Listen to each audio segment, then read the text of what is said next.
두렵다면 진리가 아닙니다. 진짜 자유를 주는 알을 찾아서 낭독과 사유가 어우러진 테리토스 오디오북 옥성호의 진리 해부.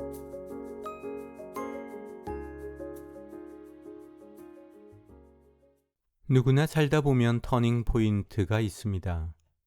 이 길이냐 저 길이냐 갈래길 말이에요. 가끔은 되돌아보죠. 만약에 내가 그때 이 길이 아니라 저 길을 갔더라면 지금 내 인생은 어떤 모습일까? 별 쓰잘데기 없는 후회처럼 들리기도 하지만 꼭 그런 건 아닙니다. 소크라테스는 성찰하지 않는 인생은 살 가치가 없다라는 유명한 말을 했지요. 정직하게 과거를 되돌아보고 최대한 객관적으로 평가하는 것. 하나의 성찰이고 더 나은 현재를 만들기 위한 시도입니다. 제가 지금부터 하려는 게 바로 그겁니다. 저한테는 목표가 하나 더 있어요. 내 이야기가 단지 나 자신을 성찰하는 데에서 끝나지 않고 다른 누군가에게 도움을 주는 것 말입니다. 쉽게 털어놓지 못하는 고민을 가진 누군가가 내 이야기 때문에 답을 찾았으면 좋겠습니다. 사실 따지고 보면 나도 누군가의 이야기 때문에 바뀐 인생이니까요. 그럼 조금 옛날로 돌아가 볼까요? 목사의 아들로 태어난 내게 기독교 신앙은 그냥 공기 같은 거였습니다. 산소를 의식하면서 숨쉬는 사람은 없죠. 신앙이 내게 딱 그런 거였어요. 아빠, 엄마를 부르는 것처럼 너무도 자연스러운 호칭이 하나님 아버지 그리고 예수님이었죠. 저한테는 지금 80 후반에 아주 신앙 좋은 장로인 고모부가 계신데요. 지금도 저만 보면 하시는 얘기가 있어요. 성호야, 너 6살 때 참 똑똑했다. 성경을 들고 와서는 나한테 전도했잖아. 고모부, 예수님 믿으세요. 그러면서 말이다. 고모부가 솔직히 좀 무섭게 생겼는데 어렸지만 이런 생각을 했나 봐요. 저렇게 무섭게 생긴 사람이 예수님을 믿을 리가 없어. 빨리 가서 전도해야겠다. 그러니까 어머니가 아프다고 하면 자연스럽게 하나님 우리 엄마 낫게 해주세요 라는 기도가 절로 나오는 신앙이었죠. 배가 고프면 당연히 밥을 찾아 먹는 것처럼 말입니다. 그때 누군가 이런 말 했다면 도통 이해를 못했을 겁니다. 야, 너 지금 믿고 기도하는 거야? 믿음이 없이 기도하면 하나님이 안 들어주셔. 무슨 소리야? 믿고 기도하라니. 산소를 믿어야 숨을 쉬나? 이 세상에 엄마한테 밥 달라고 하면서 내가 믿음이 모자라면 엄마가 밥을 안 줄 수도 있는데 믿음을 더 키워야 하는데 이렇게 생각하는 자식이 있을까요? 그러니까 부흥회에서 믿습니다를 외치는 사람처럼 이상한 사람도 없는 거예요. 그러던 신앙이 어느 날 한순간에 달라졌습니다. 1980년 중학교 1학년 여름 수련회였어요. 수련회. 교회에서 매년 하는 여름 성경 학교라고만 생각했어요. 다른 게 있다면 잠은 집에서 안 잔다는 거? 그런 생각으로 쫄랑쫄랑 따라간 거죠. 그런데 거기서 태어나서 만 13년 동안 나를 지배하던 산소 같던 신앙이 단숨에 달라졌습니다. 엄청난 얘기를 들었거든요. 내가 죄인이라는 거예요. 그것도 그냥 죄인이 아니고 태어나면서부터 아주 망가질 대로 망가진 죄인. 그래서 죽으면 바로 지옥에 간다는 거 아닙니까? 촉법 소년이라고 해서 어린아이는 살인을 해도 감옥에 안 가잖아요. 그런데 기독교에는 그런 것도 없어요. 신생아든 아흔이 넘은 노인이든 회심을 하지 않으면 중생받지 않고 죽으면 바로 지옥행이네요. 뭐라고? 죄인이라고? 내가 지옥에 간다고? 충격이었죠. 게다가 본격적으로 사춘기에 들어설 때였는데 말이죠. 그런데 처음에는 황당했지만 가만히 생각하니까 그 말이 그렇게까지 틀린 게 아니더라고요. 내가 문제가 많은 건 사실이니까. 공부도 안 하지. 엄마 말 안 듣지. 게다가 몸이 자라면서 이성에 대한 호기심만 점점 더 커지고 매일 밤 몽정의 나라를 날아다니지. 조금 시간이 걸렸습니다. 내가 분명히 예수님을 믿는데도 지옥에 간다는 것을 받아들이는데 말이에요. 하지만 한 가지는 분명했어요. 나는 예수님을 무작정 믿었지 예수님이 나 때문에 십자가에서 죽었다라는 게 정확하게 뭔지 몰랐어요. 십자가 많이 듣기는 했지만 이런 식으로는 처음 알게 된 거예요. 얘들아, 너희들 예수님 믿지? 하지만 정확하게 뭘 믿는 거지? 무슨 믿음이길래 구원받았다고 지옥에 안 간다고 그렇게 확신하는 거지? 예수님이 너희를 위해 죽으신 걸 머리로만 아는 걸론 부족해. 내가 죽어야 할 정도로 처참한 죄인이라는 확실한 깨달음이 없는 믿음은 진짜가 아니야. 얘들아, 잘 들어라. 주님, 내가 죄인입니다. 이런 뜨거운 회개가 있어야만 비로소 십자가의 은혜가 시작되는 거야. 뼛속부터 시작하는 철저한 회개. 그거 없는 구원은 없어. 예수님의 십자가는 그렇게 값싼 게 아니란다. 그때부터 내 신앙의 공식이 규정되었습니다. 신앙의 공식, 이걸 한 단어로 바꾸면 뭘까요? 교리예요. 숨 쉬는 것처럼 자연스럽던 신앙과 믿음이 교리의 신앙으로 바뀐 겁니다. 그냥 엄마한테 밥 달라던 아이가 이제는 내가 밥을 먹을 자격이 되나? 이걸 먼저 묻기 시작한 거예요.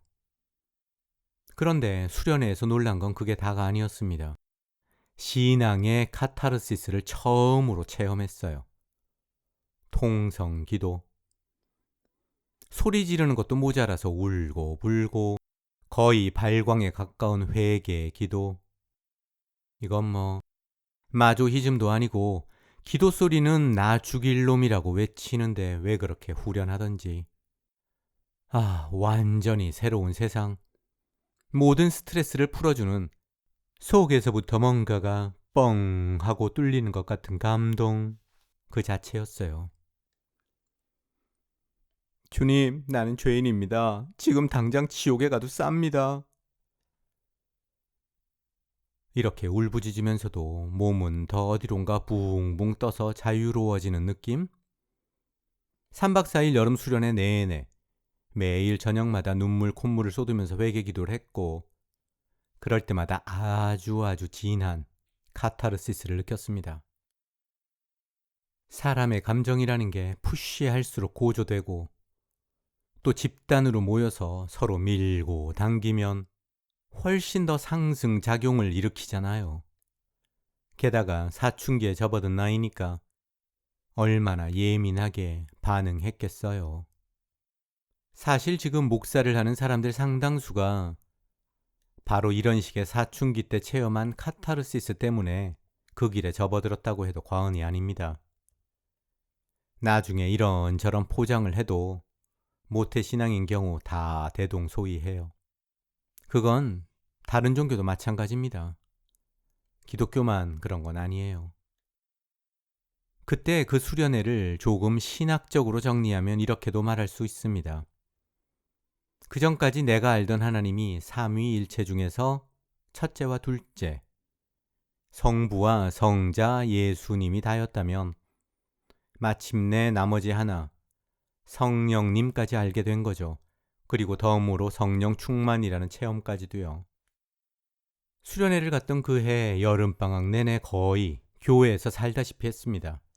시간이 나면 강남역 앞에서 78번 버스를 타고 청계산 기도원에 가서 생나무를 잡고 흔들면서 기도했죠.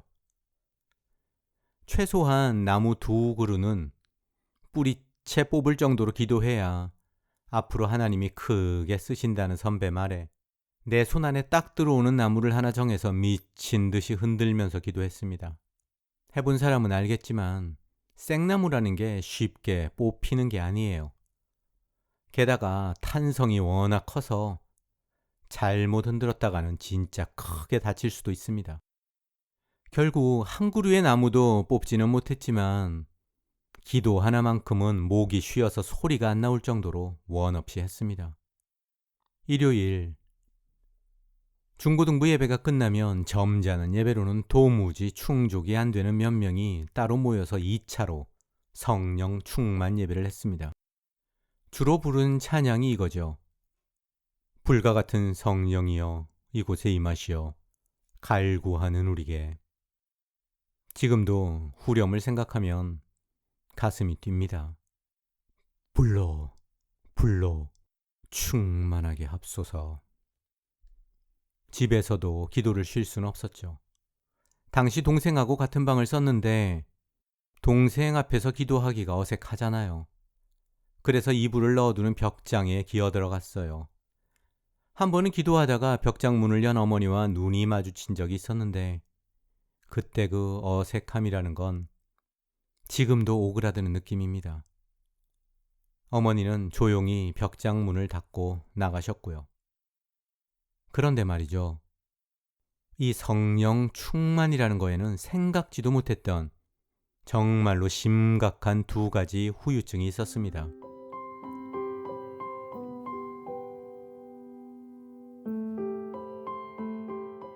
잘 달궈진 숯이 활활 타고 나서 남은 재를 볼 때 느낌을 아시나요? 성령 충만이 가져다 준 첫 번째 후유증은 하늘을 날아갈 것만 같던 감격이 그리 오래 지속되지 않았다는 겁니다. 한때 최고가를 찍었던 주식이 연일 폭락을 거듭하는 거랑 비슷했어요. 수련회 이후 감격과 감동이 사그라드는 것은 한순간 같았습니다. 아니 이러다가 아예 성령의 불씨마저 꺼지는 거 아니야? 이런 불안감마저 들었죠. 청계산 기도원에서 생나무를 붙잡고 또 벽장에 틀어박혀서 기도한 것도 어떻게 보면 꺼져가는 성령의 불씨를 살리려는 발버둥이었죠. 그러나 수련회에서 느끼는 만족은 없었습니다. 결국 수련회만 간절히 기다렸어요. 수련회 날짜가 잡히면 나랑 비슷한 부류 몇 명이 열흘 전부터 매일 저녁 교회에서 만나 준비 기도회를 했습니다.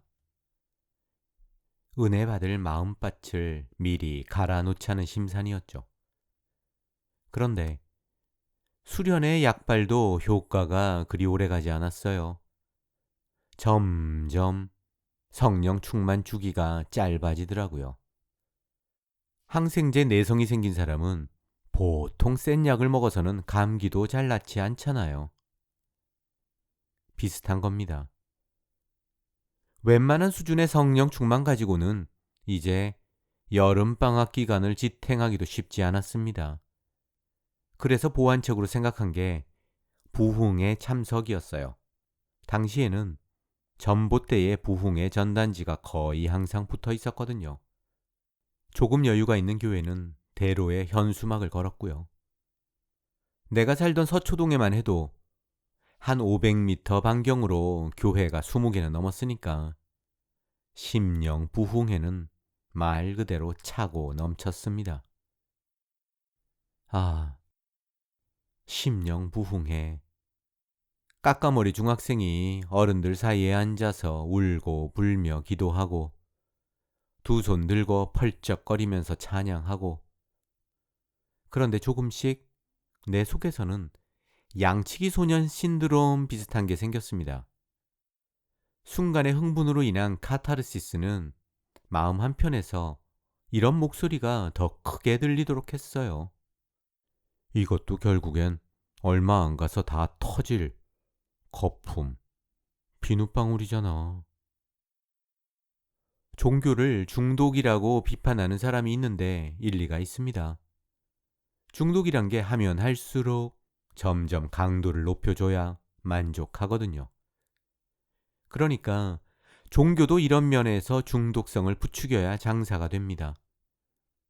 명성교회처럼 하루도 빠지지 않고 새벽기도 같은 걸 해서 아예 딴 생각을 못하게 꽉 잡고 있든가요. 두 번째 후유증. 사실 이게 훨씬 더 심각하고 본질을 건드렸는데요. 지난 시간에 수련회 전까지 내 신앙은 숨 쉬는 것, 밥 먹는 것과 별반 다르지 않은 말 그대로 자연스러운 삶의 일부였다고 했죠. 그런데 그게 수련회 이후로 교리의 신앙으로 완전히 바뀌었다고요. 기독교 교리의 핵심은 구원이고 구원이 말이 되려면 죄, 죄성, 원죄 이런 게 필요 충분 조건이 되어야 합니다. 온통 나는 죄인이다. 이런 생각이 사람을 휘어잡아야 해요. 내가 딱 거기에 걸린 케이스였습니다. 이건 뭐 사람마다 다를 수 있어요. 나라는 사람이 뭐가 되었든 일단 시작하면 뿌리를 뽑아야 직성이 풀리는 면이 있어서 좀 더 극단으로 치달았을 수도 있습니다. 숨 쉬는 것처럼 자연스럽게만 하던 신앙이 잠깐, 나 지금 숨 쉴 자격 있는 거 맞아? 이런 식으로 죄의식이 이식된 신앙으로 바뀐 순간 모든 게 달라진 거죠. 기독교를 엄마와 비교하자면 어느 날부터인가 상냥하기만 하던 엄마가 갑자기 정색을 하고 이러는 겁니다. 너 잘 들어. 앞으로 엄마라고 부를 때 내가 얼마나 너를 힘들게 낳았는지 또 지금은 얼마나 고생하면서 키우는지 생각해야 돼. 그거 잊어버리면 넌 자식도 아니야. 엄마라고 부르지도 마. 그렇습니다. 내 신앙의 죄의식, 죄책감이 본격적으로 자리 잡기 시작한 거예요. 예수님이 나를 위해 죽기까지 하셨는데 그 사랑에 걸맞는 삶을 살지 못한다는 죄책감.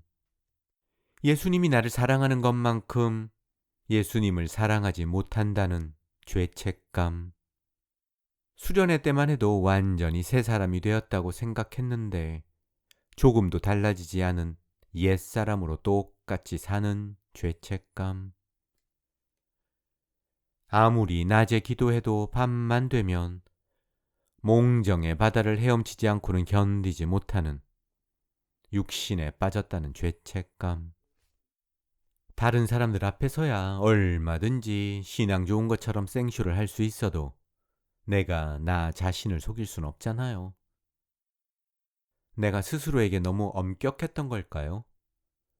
아무튼 여기서 오는 절망감은 중학생이 감당하기 쉽지 않았고 흔히 말하는 사춘기 질풍노도의 시기라는 게 나한테는 쓰나미였습니다.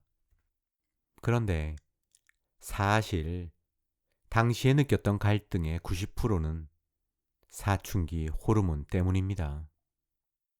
그게 기독교 교리가 주는 죄책감과 맞물리면서 말 그대로 화산처럼 폭발한 거예요. 당시에 가장 좋아하던 가스펠송이 하나 있었습니다. 사랑의 교회 가스펠집 기쁨으로 찬양 136장. 날마다 숨쉬는 순간마다. 날마다 숨쉬는 순간마다 내 앞에 어려운 일 보내. 주님 앞에 이 몸을 바칠 때 슬픔 없네, 두려움 없네. 교회에서 또 혼자 집에서 기도할 때면 눈물을 찔끔찔끔 흘리면서 이 노래 꽤나 불렀는데 지금 생각하면 웃음도 안 나옵니다. 내가 무슨 소년 가장도 아니고 아침에 일어나 학교 갔다 오고 엄마가 차려준 밥 꼬박꼬박 먹고 때가 되면 친구들하고 놀다가 졸리면 기어들어가 자고. 그런데 뭐가 그렇게 날마다 힘들다고. 아니, 그것도 가끔 힘든 게 아니라 숨 쉬는 순간마다 힘들다고 이런 노래를 불러요. 그런데 아세요? 그때 진짜 힘들었습니다. 지금 되돌아봐도 단 하루도 그 시절로 되돌아가고 싶지 않아요. 그 정도로 힘들었어요. 어느 순간부터 순식간에 죄인이 되어버리니까 이거야 뭐 구원을 받았는데도 세상이 도무지 예전처럼 복구가 되지 않더라고요. 몇 년을 그렇게 바둥거리다가 고등학교 1학년 때 작정하고 아버지를 찾아갔습니다. 워낙 바쁜 아버지라서 평소에 그다지 대화한 적이 없었기에 뻘쭘했지만 어쩔 수 없었어요. 그만큼 힘들었거든요. 정말로 털어놓는 게 쉽지 않았습니다. 웬만하면 안 하고 싶었는데 중고등부 목사한테 상담을 했는데 별 도움이 안 됐거든요. 아빠, 나 하나님 사랑하는 게 힘들어요. 내가 복음을 잘 모르나 봐요. 이렇게 말하는데 눈물이 절로 나오더라고요. 아버지가 건조하게 딱 한마디 했습니다. 로마서를 읽어라. 그날 이후로 성경 표현대로 하자면 목마른 사슴이 물을 찾는 것처럼 로마서를 읽고 또 읽었습니다. 수학여행 가서까지도요. 지금 그때 내 모습을 생각하면 좀 울컥해요. 한 20명 정도가 자는 여관방에서 친구들은 맥주를 상자째 가져다 놓고 음악을 틀고 한쪽에서 몸을 흔들면서 춤을 추는데 나는 혼자 구석에 앉아서 읽어도 읽어도 도무지 무슨 말인지 알 수 없는 로마서를 읽고 있는 모습 말이에요. 한 달 동안 좋게 10번은 읽었습니다. 이런 생각이 절로 들었어요. 이거 논문 아니고 편지잖아. 편지는 쉬워야 하는 거 아니야? 근데 바울은 무슨 놈의 편지를 이렇게 어렵게 쓴 거야? 아니, 옛날 사람들은 이렇게 써도 무슨 말인지 다 알아먹었나? 그 사람들은 다 천재였어? 그런데도 다시 아버지한테 가지는 못했어요. 10번을 읽어도 무슨 말인지 모르겠다는 말은 차마 못하겠더라고요. 아버지가 약이라고 준 게 로마서인데 아버지 처방이 소용없다고 틀렸다고 말하는 꼴이 되잖아요. 어떻게 보면 코로나 걸려서 약을 먹었는데도 안 낫는 거랑 비슷하기도 하지요. 코로나야 무슨 다른 약이 있을 수도 있겠지만 이건 다르죠. 오히려 나는 희망이 없구나 이렇게 느꼈습니다. 은혜를 받지 않아서 도무지 안 되는구나. 가뜩이나 죄책감에 시달렸는데 아무리 로마서를 읽어도 무슨 말인지도 모르겠으니까 죄책감에 자괴감까지 엎친 데 덮친 격이 따로 없었습니다. 그때 로마서 주석이라도 하나 구해서 읽었다면 조금은 달랐을지도 모르죠. 그런데 주구장천 개역개정으로 된 성경만 읽었으니까. 그런데 중고등학교 시절 내내 나를 괴롭히던 죄책감이 봄날에 눈 녹듯 사라졌습니다. 어떻게요? 대학에 들어갔거든요. 비로소 알았습니다. 내게 문제가 무엇이었는지. 죄책감에 심지어 우울감까지. 내가 영적인 문제라고 생각했던 것의 본질이 무엇인지 말이에요. 두 가지였습니다. 첫 번째, 앞에서 언급했던 호르몬입니다. 그러니까 시간이 가면 다 자연스럽게 해결되는 거였어요. 예를 들어 성적인 충동이 너무 강한 사람이 있다고 칩시다. 아무리 새벽마다 바늘로 허벅지를 찌르면서 기도해도 안 달라져요. 바뀌지 않습니다. 방법은 화학적 거세를 하든가 아니면 늙는 거밖에 없어요. 물론 노화가 100% 해결은 아니지만 호르몬이 문제의 7, 80%는 확실하게 해결합니다. 지금 내 이야기를 듣는 사람 중에 중고등학생이 있다면 잘 들으세요. 종교에 또 교회에 너무 깊이 빠지지 마세요. 남보다 예민하거나 또는 가정 환경에 문제가 있는 경우 사춘기 시절 종교에 몰입하는 경우가 많은데요. 그건 절대 답이 아닙니다. 내가 문제가 많구나. 절대 이런 생각하지 마세요. 그냥 다 커가는 과정입니다. 행여 종교에 깊이 빠지게 되면 그게 얼마나 해롭고 치명적일 수 있는지 내가 직접 겪은 이야기를 쓴 소설 숨 쉬는 망각이라고 있어요. 소설이지만 90%가 실화입니다. 그걸 꼭 읽어보세요. 두 번째는 이겁니다. 영적인 문제라고 고민하는 상당수가 사실은 환경 때문이라는 거, 상황이 가져다 준다는 거. 중고등학교 시절 내내 나는 공부 때문에 적지 않은 스트레스를 받았어요.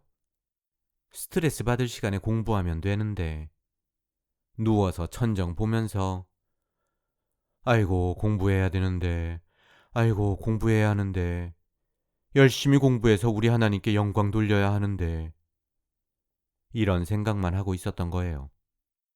전적으로 내 인생을 위한 공부라고 해도 할까 말까 한데 하나님 영광을 위한 공부라니 더 하기 싫었던 게 아닐까?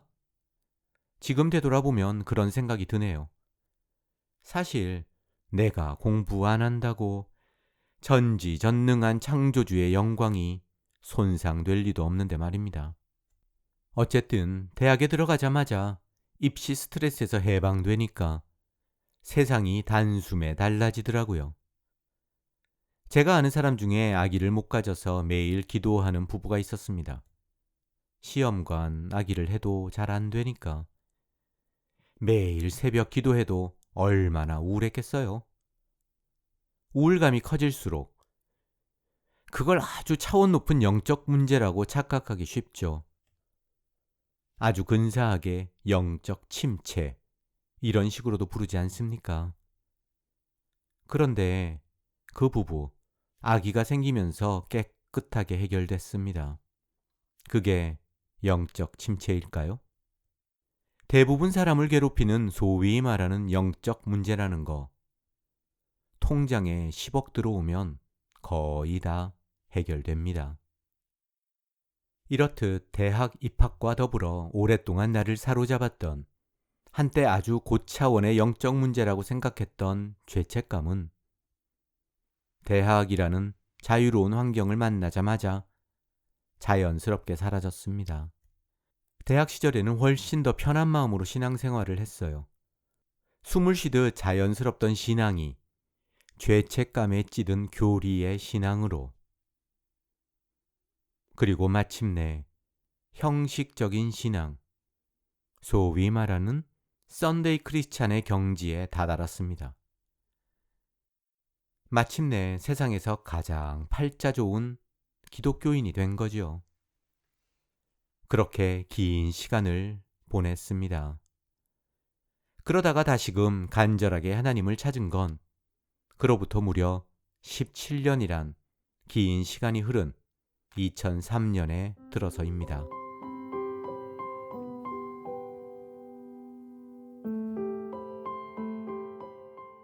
2000년부터 특허 분석 솔루션 벤처 회사 위주 도메인에서 일을 시작했습니다. 특허를 분석한다? 생소하죠? 제가 사실 특허 분석 전문가입니다. 2001년 회사는 미국에 지사를 내기로 결정했어요. 특허 분석이라는 소프트웨어가 당시만 해도 한국에서 생소했고 최소한 특허를 1000개는 넘게 가진 회사 또는 특허 소송으로 애를 먹는 회사에게 필요한 솔루션이었거든요. 당연히 시장은 미국밖에 없었습니다. 또 애초에 미국을 목표로 창업했고요. 미국에 에봇이라고 거대한 제약회사가 있습니다. 위즈도메인과 프라이스 워터하우스 쿠퍼스, 일명 PwC라는 컨설팅 회사가 조인트로 에봇 프로젝트 이야기가 나오면서 자연스럽게 에봇의 본사가 있는 시카고에 자리를 잡았습니다. 시카고가 또 지리적으로 미국의 딱 한가운데 있다 보니까 서부와 동부 어느 쪽으로나 움직이기 용이했고 또 내가 유학했던 지역에서 그리 멀지 않아서 익숙하기도 했죠. 기대와 달리 야심차게 시작한 미국 비즈니스는 쉽지 않았습니다. 초창기 시절 이야기를 11년 전, 세상을 바꾸는 시간 15분, 세바시라는 곳에서 소개한 적이 있는데 밑에 링크를 달았으니까 참조하세요. 나름 들을만 할 겁니다. 미국 회사에 소프트웨어를 판다는 건 쉽지 않았습니다. 영어로 그들을 설득하는 건 말 그대로 맨 땅에 헤딩하는 것과 다름없었어요. 미팅을 잡는 것부터가 쉽지 않았습니다. 최종적으로 계약서 사인하는 것까지는 정말로 피를 말리는 과정이었고요. 자동차 분야처럼 특허 분석 시장에 경쟁사가 많은 건 아니었지만 당시에 확실히 1등 회사로 자리 잡은 골리앗 같은 터줏대감 미국 회사가 하나 있었거든요. 지금은 격세지감이 느껴지지만 30년 전만 해도 한국 탁구계에서는 이런 말이 있었습니다. 세계 1등? 딱 한 놈. 중국만 이기면 되잖아. 하지만 중국 탁구를 이기는 것처럼 어떤 때는 이거 거의 불가능한 게 아닌가 하는 생각이 들 정도로 그 터줏대감의 벽은 높아 보였습니다. 물론 우리가 개발한 소프트웨어에도 나름 비장의 무기가 있었죠. 그러니까 미국까지 갔지 무작정 갔겠어요. 하지만 그 가치를 인정하는 회사조차도 막상 계약서 앞에서는 망설였습니다. 돈이 없어서가 아니라 워낙 우리가 신생 회사라서요. 생각해 보세요. 상대하는 회사가 다 IBM, HP, 마이크로소프트, 포드, GM 등등. 소위 말하는 인류 회사인데 그러다 보니까 서비스도 중요하지만 과연 이 회사가 지속적으로 서비스가 가능한가? 이것도 중요한 문제였거든요. 그냥 턱 하고 계약했는데 갑자기 우리가 문을 닫으면 그 사람들 입장에서 곤란한 게 한두 가지가 아니니까요. 특허라는 게 따지고 보면 다 회사 기밀인데 그 모든 정보를 다 담고 있는 서버가 갑자기 사라지면 보통 일이 아니지 않습니까? 게다가 위즈도메인이 미국 회사도 아니고 이건 마치 베트남 자동차 회사가 우리나라에서 현대자동차를 밀어내고 차를 팔겠다는 것과 비슷했습니다. 그때 얘기를 하자면 끝이 없습니다. 하지만 오늘은 그게 주제가 아니니까 이쯤에서 배경 설명을 끝내고요. 아무튼 엄청나게 힘든 상황이었고 아무리 열심히 해도 노력이 결과를 보장하지 않는 것만 같았습니다. 꽁꽁 얼어붙은 땅이라고 해도 죽어라고 삽질을 하면 구멍이 나기 마련인데 이건 상황이 달랐어요. 아무리 삽질해도 꿈쩍도 하지 않는 콘크리트를 내려치는 것 같은 기분? 내가 할 수 있는 건 정말로 기도밖에 없었습니다. 하나님이 나 기도하게 하려고 미국에 보내셨구나. 이런 생각까지 했습니다. 아니 그냥 자연스럽게 그런 생각이 들더군요. 내게는 무슨 일이 있어도 미국에서 회사를 안정시켜서 뿌리를 내려야 하는 분명한 이유가 있었어요. 진인사 대천명이지 뭐. 죽어라고 해도 안 되면 한국으로 돌아가면 되지. 별 수 있어? 이렇게 속편하게 생각할 수가 없었죠. 바로 애들 때문에요. 유학 시절 애들도 같이 미국에 왔었는데 처음에 적응이 힘들어서 고생을 많이 했어요. 그런데 미국에 좀 익숙해졌다 할 때가 돼서 다시 한국으로 돌아갔습니다. 그리고 한국에서 또 2년 가까이 있으면서 거기 환경에 적응하나 싶으니까 다시 미국으로 나온 거거든요. 그런데 또 2, 3년 미국에서 죽어라 삽질하다가 실패해서 한국으로 돌아가면 말 그대로 애들은 공중에 붕 떠버리는 애매한 상태가 될 게 뻔했거든요. 그렇다고 기러기 아빠를 할 상황도 아니었고 스트레스가 보통이 아니었습니다. 아이들을 위해서라도 어떻게든 미국에서 뿌리를 내려야 했고 그럴수록 더 기도했죠. 그때 느낀 게 하나 있어요. 왜 운동선수 중에 기독교인이 많은지 확실하게 알겠더라고요. 예를 들어 4년에 한 번 열리는 올림픽, 그거 하나 바라보면서 아무리 준비해도 순간의 부상으로 모든 노력이 수포로 돌아갈 수 있지 않습니까? 경기 당일날 아침 화장실 갔다가 발을 삘 수도 있어요. 도무지 5분 앞을 알 수 없으니까 그 친구들 뭔가를 의지하지 않고는 힘든 거예요. 저도 비슷한 심정이었습니다. 몇 번이나 프레젠테이션을 하고 아무리 반응이 좋아도 계약서에 사인하는 건 차원이 달랐거든요. 절박한 심정으로 새벽 기도를 나가기 시작했습니다. 기도를 해도 하루를 시작하는 첫 시간을 바쳐야 하나님이 더 잘 들어주지 않을까 하는 믿음에서요.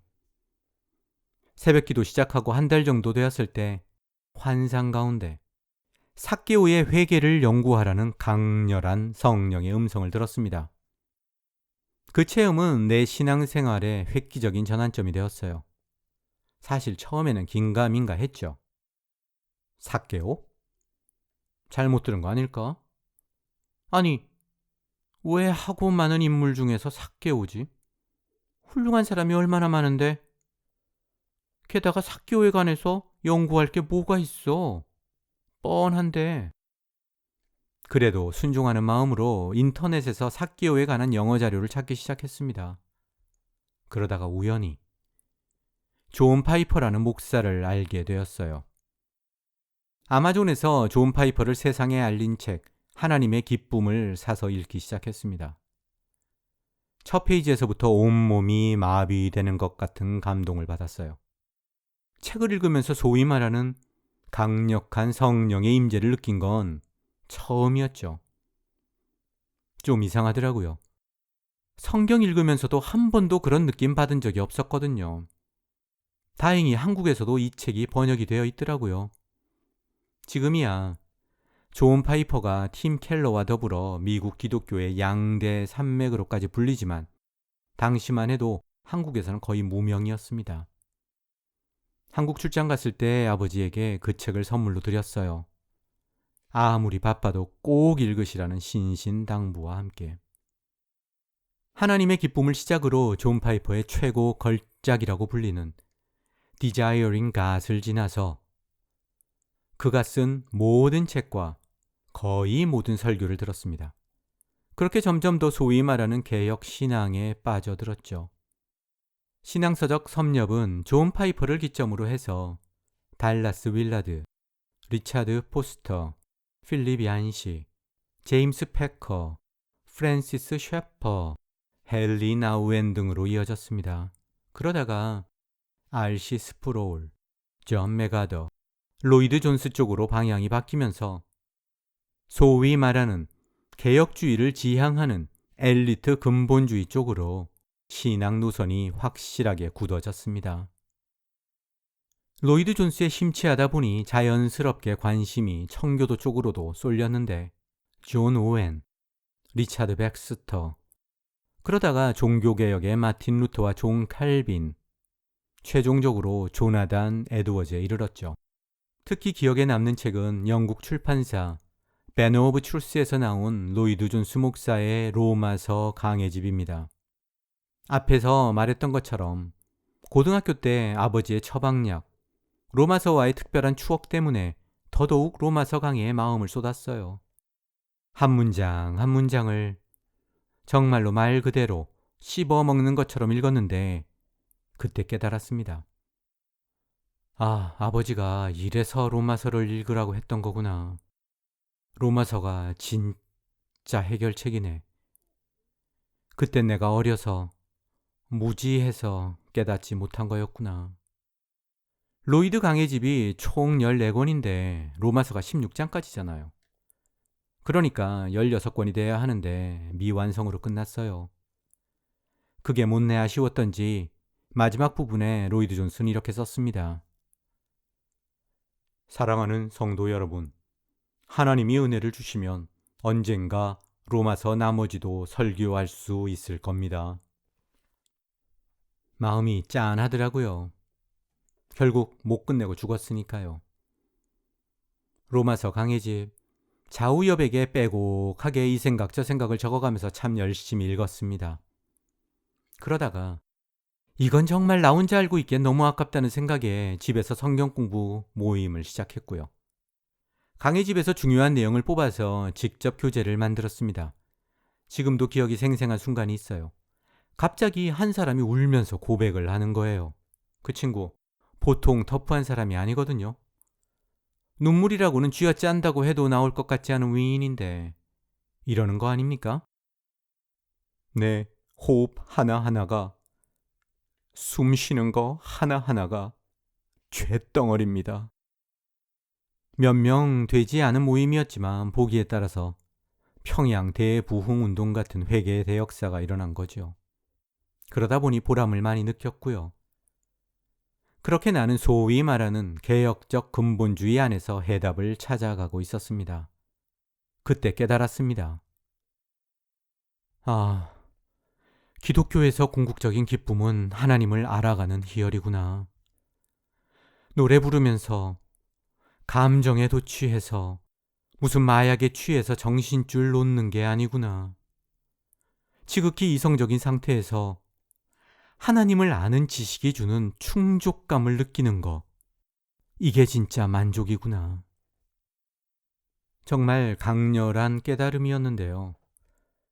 말씀을 읽고 하나님에 대해 깨닫게 된 새로운 사실을 가지고 주님, 나 이거 주세요, 저거 주세요 하는 그런 기도가 아니라 오로지 하나님을 찬양하는 기도를 할 때 내 속에서 차오르는 충만감은 실로 엄청났습니다.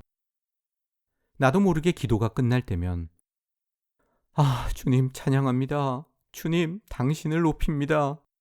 라는 고백이 절로 흘러나왔죠. 그러면서 조금씩 글을 쓰기 시작했어요. 무엇보다 복음을 바로 전해야겠다는 열망에서 쓴 게 적지 않은데 그 중에 하나가 복음에 대한 오해입니다. 몇 가지로 정리해서 하나씩 분석했지요. 예를 들면 하나님이 율법에 실패해서 그러니까 플랜 B로 준 게 복음이 아니다. 율법에는 은혜가 전혀 없고 오로지 복음에만 은혜가 있다고 생각하는데 그건 큰 착각이다. 등등의 내용을 나름 풀어서 쓴 겁니다. 성경 공부하는 사람들은 평생 이런 공부는 처음이라면서 칭찬을 쏟아냈고 무엇보다 중요한 건 회사가 어느 정도 궤도에 올라서고 있었습니다. 모든 게 기도 응답이고 은혜라고 생각했어요. 지금 되돌아보면 만사 형통한 시절이었던 것 같아요. 당시 미국 전역으로 출장을 다녔는데 그럴 때마다 나 자신과 약속을 하나 했습니다. 2박 3일이든 5박 6일이든 출장 기간 중에 꼭 책을 한 권 완독하겠다고요. 당연히 신앙서적이었죠. 그러다 보니 아는 만큼 보인다고 전혀 예상하지 못한 일이 발생했습니다. 한국 교회의 문제가 보이기 시작하는 거예요. 상상도 못했던 변수. 예배와 설교, 이 모든 신앙 행위 속에 정작 주인공인 예수는 없고 자기 감정, 내가 얼마나 훌륭한가, 내가 얼마나 사랑받을 만한 존재인가 등등의 자존감 고양에만 열중하는 모습이 너무 적나라하게 보이는 거예요. 그전까지 설교 들을 땐 그냥 이건 좀 지겹네, 이건 좀 들을만한데? 딱 이렇게 두 가지로만 나눠졌는데 설교의 얄팍함이 또 그 앞에서 아멘을 외치는 기독교인의 얄팍함이 뼛속까지 훤히 들여다 보이는 거예요. 그 근원을 나름 따져보니까 크게 심리학과 마케팅 그리고 엔터테인먼트로 나눌 수 있겠더라고요. 그래서 틈틈이 생각을 정리해서 글을 쓰기 시작했습니다. 2006년 크리스마스 휴가를 빌어 그동안 썼던 내용을 정리해서 심리학에 물든 부족한 기독교를 탈고했고요. 그리고 2007년 4월, 아직까지도 옥성호 하면 사람들이 가장 많이 기억하는 책, 심리학에 물든 부족한 기독교가 부흥과 개혁사에서 나왔습니다. 얼마 지나지 않아 친한 친구가 존 파이퍼 목사 교회가 있는 미네소타 미니아폴리스에 출장 갈 일이 있다고 하더라고요. 그러면서 거기서 예배 드릴 거라고요. 그래서 심리학에 물든 부족한 기독교 한 권을 존 파이퍼 목사에게 전해달라고 부탁했습니다. 앞에 이렇게 썼죠. 존경하는 존 파이퍼 목사님, 당신이 아니었다면 이 책은 세상에 나올 수 없었습니다. 정말 고맙습니다.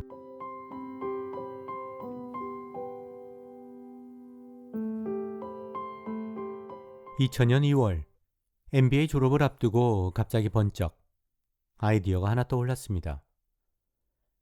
미국에서 배운 경영학 지식을 바탕으로 교회를 컨설팅하자. 그때 생각한 방향은 두 가지였어요. 비즈니스 측면에서 교회마다 차별화할 수 있는 핵심 역량을 파악해야 한다. 그건 결국 담임 목사의 숨겨진 장점까지 찾아내서 극대화하자는 거죠. 설교, 소그룹 운영, 신방 또는 찬양 등등 각자의 달란트에 맞춰서 말입니다.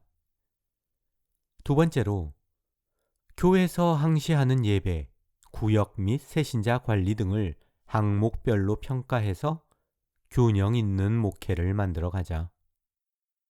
트렌드를 이끄는 성공한 미국 교회에서 찾은 사례를 바탕으로 나름 프레젠테이션 자료까지 준비했습니다.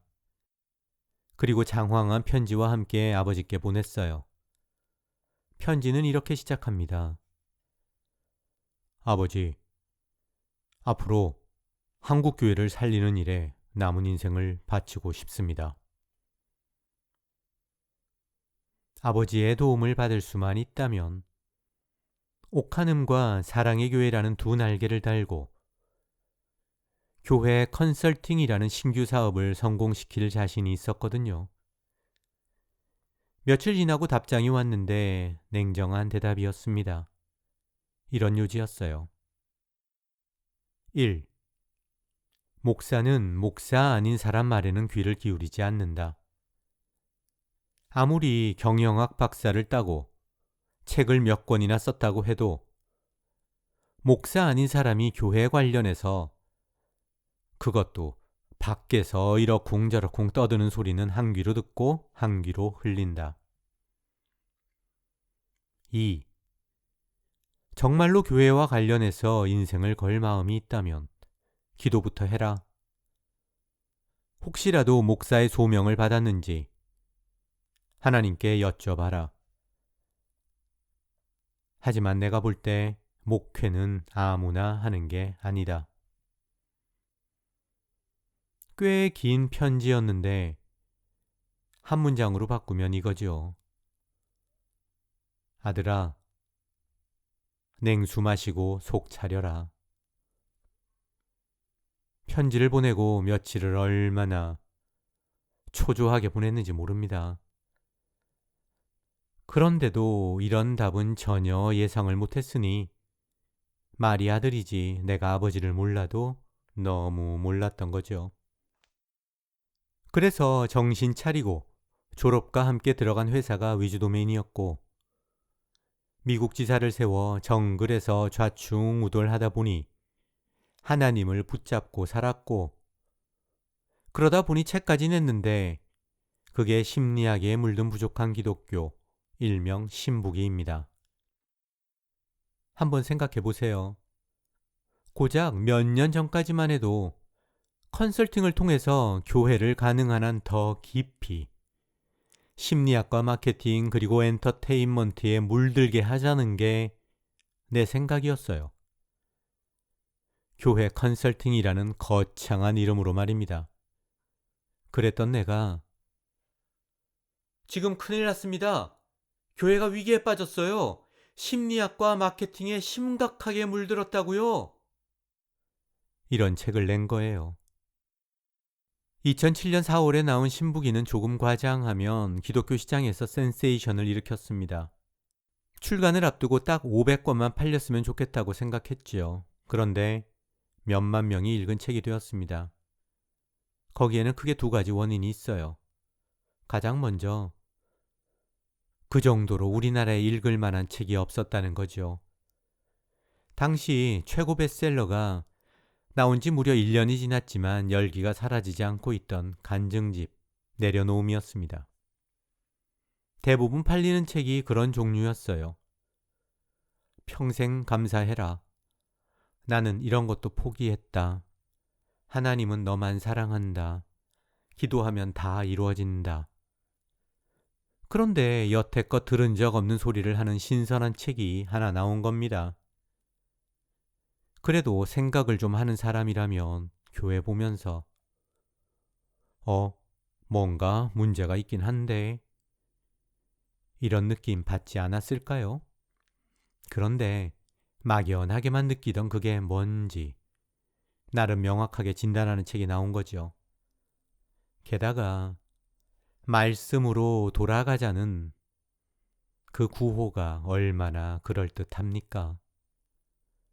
두 번째가 당시만 해도 본격적인 SNS 시대가 도래하기 전이었다는 거죠.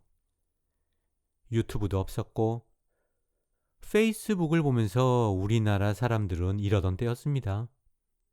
뭐야 이 허접한 거. 싸이월드가 훨씬 낫잖아. 지하철에서도 사람들이 종이신문하고 책을 읽을 때였습니다. 무엇보다 스마트폰이라는 인류를 잡아먹은 황소개구리가 상륙하기 전이었고요. 지금이라면 신부기가 아니라 신부기 할아버지가 나왔다고 해도 힘들었을 겁니다. 아마도 지금 책을 낸다면 심리학이 아니라 SNS에 물든 부족한 기독교를 썼겠지요. 기독교 책을 전문으로 파는 쇼핑몰 가피풀이라고 있습니다. 오늘자로 베스트셀러 1위를 하는 책에 달린 리뷰가 몇 개인지 아세요? 단 한 개도 없습니다. 그런데 당시 신부기에 달린 리뷰가 거의 400개였어요. 1000개가 넘는 책도 있었고요. 15년 전이니까 길면 길고 짧으면 짧은 시간인데 책과 관련해서만은 그때와 지금은 조선시대와 21세기처럼 아예 다른 세상이 되었습니다. 신부기 성공에 힘입어서 다음 편 마케팅에 물든 부족한 기독교 일명 마부기 지필에 박차를 가했습니다. 여전히 바쁜 회사 일에 책을 읽으면서 원고까지 쓰려니까 정신이 없었지만 젊기도 했고 또 어떤 사명감에 불타서 그런지 별로 힘든 줄도 몰랐어요. 뭐가 되었든 한번 미치면 뿌리를 뽑는 스타일이라서 그런지 어떤 주말은 화장실 가는 시간 빼고 무려 40시간을 꼬박 책상에 앉아서 글을 쓴 적도 있습니다. 2007년 8월에 마부기 원고를 넘겼고 11월에 책이 나왔습니다. 신부기가 나오고 고작 몇 달 지나지 않아서 원고 분량이 거의 2배가 되는 책을 또 하나 낸 거예요. 이듬해인 2008년 1월에 드디어 스승을 만났다. 2월에는 방언 정말 하늘의 언어인가가 나왔습니다. 방언의 경우 특정 주제를 집중적으로 연구해서 낸 첫 번째 책입니다. 물론 부족한 기독교 시리즈도 그렇게 볼 수 있지만 솔직히 연구라는 단어를 붙이기에는 좀 부족하지요. 부족한 시리즈는 대학에서 듣는 교양 과목 수준이라고나 할까요? 하지만 방언, 정말 하늘의 언어인가는 최소한 그 수준은 뛰어넘습니다. 그런데 그 책이 나오고 저주에 가까운 욕을 참 많이 먹었어요. 방언하는 사람들이 좀 과격하더라고요. 당시에는 다큐멘터리 팔복을 만든 김우영 감독의 책 하늘의 언어가 기독교계를 휩쓸고 있었습니다. 한마디로 방언 열풍이 불었어요. 어린 시절 수련회 가서 방언 비스무리 떠들기도 했지만 나 같은 개혁주의, 엘리트 근본주의자에게 방언은 한마디로 미친 푸닥거립니다. 교회가 이렇게 무당짓거리에 노란하게 놔둬서는 안 되겠다. 이런 마음으로 쓴 게 방언 정말 하늘의 언어인가 였죠. 책이 나오고 몇 년이 지나서 김우현 씨랑 친하다는 CCM 가수를 만났는데 갑자기 이러더라고요. 제가 오늘 옥성호 씨 만나러 간다는 말을 듣고는 김우현 감독이 꼭 이 말을 전해달라고 했습니다. 무슨 말이요? 자기는 이미 옥성호 씨를 용서했다고요. 한마디로 황당했죠. 어이가 없어서 웃음도 안 나오더라고요. 아니 무슨 용서? 내가 책에서 그 사람 인신공격한 것도 없고 그냥 방언이라는 게 알고 보면 세상 천지에 널리고 널린 푸닥거리에 불과하다는 걸 사례를 들어서 주장한 것뿐인데 에스키모가 믿는 종교에서부터 힌두교를 지나 기독교에 이르기까지 세상 모든 종교에서 다 만날 수 있는 뇌 현상이 방언이라고 말한 건데 방언이 진짜 성령의 은사라면 왜 기독교의 방언이 다른 종교의 방언과 하나도 다르지 않은 건데? 이 얘기를 한 게 단데 나를 용서한다고? 도대체 무슨 황당한 소리야. 신부기를 내고 얼마 후부터 일주일에 서너 번 정도 출근 전 회사 근처 카페에 들려서 가벼운 마음으로 칼럼을 쓰기 시작했습니다. 옥성호의 세상 읽기라는 제목으로 부흥가게역사 홈페이지에 올라갔고요. 칼럼이 모여서 2008년 9월에 옥성호의 교회와 세상 읽기 시리즈 1권 아버지와 아들, 12월에 2권 내가 꿈꾸는 교회가 나왔습니다. 그러니까 2007년에서 2008년까지 고작 2년 사이에 무려 6권의 책을 낸 겁니다. 그러다 보니 적지 않은 곳에서 인터뷰는 말할 것도 없고 간증 또는 강연 요청이 있었어요. 한국에 있었다면 어떻게든지 시간을 내서 여러분, 내가 이런 사람이에요 하면서 떠들고 다녔을 겁니다. 비록 미국이라는 물리적인 이유로 강연을 다닐 수는 없었지만 꿈에도 상상하지 못했던 인쇄를 받기 시작했습니다. 출판사가 보통 인쇄를 분기별로 지급하는데 어느 날 연락이 왔어요. 금액이 커서 앞으로 월별로 보내겠다고요. 사실 월급도 적지는 않았는데 생각지도 못한 인쇄까지 들어오니까 조금 과장해서 돈 폭탄 맞은 기분이었습니다. 물론 진짜 부자한테는 푼돈에 불과하겠지만 한 달에 몇백만 원 받으면서 그달 살던 나 같은 월급쟁이한테는 그렇지 않았어요. 2008년 여름 즈음에 출판사가 제안을 하나 했습니다. 앞으로 전속 작가로 계약해서 일을 하면 어떻겠냐고요. 조건은 딱 하나. 특정 주제를 정해서 1년에 2권의 책을 내는 거였습니다. 그러니까 월급 받으면서 집에서 책 읽고 글만 쓰면 되는 거예요. 인쇄는 인쇄대로 받고요. 그렇게 해서 매년 내 저작물이 쌓인다고 생각해 보세요. 복리이자처럼 인쇄가 점점 늘어날 거 아닙니까? 진짜 회사 그만두고 전업작가로 나설까? 심각하게 고민했습니다. 출근하는 것도 아니니까. 미국에 살면서도 얼마든지 가능했거든요. 또 가끔 한국에 가서 강연과 간증까지 덧붙이면 돈 버는 게 땅 짚고 헤엄치기 같더라고요. 게다가 회사 일이 힘들수록 점점 더 마음이 그쪽으로 기우는 거예요. 이거야말로 하나님이 인도하시는 것 같은데? 이런 마음으로 기도를 시작했지요. 하나님의 음성이라는 확답이 필요했으니까요. 하지만 그 기도라는 거 이미 내가 결론을 정했는데 응답도 뻔한 거 아닙니까? 전업작가야말로 교회를 살리라는 하나님의 뜻이라는 확신이 점점 더 강하게 들었습니다. 하지만 차마 회사를 그만둘 수가 없었어요. 따지고 보면 내가 하나님을 만나고 책을 내고 나름 이름을 알리게 된 게 다 위즈도메인 이 회사 덕분인데 새로운 길이 열렸다고 박차고 나가는 건 연봉 조금 더 준다는 경쟁사의 제안에 얼씨구나 하고 춤을 추는 배은망덕한 인간하고 하나 다를 바 없잖아요. 그런데 나를 진짜 고민하게 만든 건 따로 있었습니다. 아버지였어요. 신부기가 나오고 얼마 후부터 아버지가 신학교 진학을 강력하게 권유하기 시작했습니다. 정말로 뜻밖의 상황이었죠. 즉흥적인 감동 내지 흥분에 빠져서 아이고 주님, 이게 다 주의 종이 되라는 주님의 뜻이었군요. 이러면서 신학교 가는 사람을 가장 싫어하는 아버지였는데 내게 신학교를 권유하다니요. 신북이라는 책 한 권이 내 인생에 가져다 준 가장 큰 변화였습니다. 물론 폐암 투병 중이었다는 것도 영향을 미쳤을 거예요. 더불어서 기대가 컸던 후임에 대한 실망감도 작용했겠지요. 오정현 목사가 부임하기 몇 년 전에 아버지와 그 문제로 실랑이를 한 적이 있었습니다. 당시에 오 목사가 온다는 소문이 조금씩 퍼지고 있었는데 내가 조심스럽게 좀 더 다양한 후보를 놓고 고민하시라는 말을 했어요.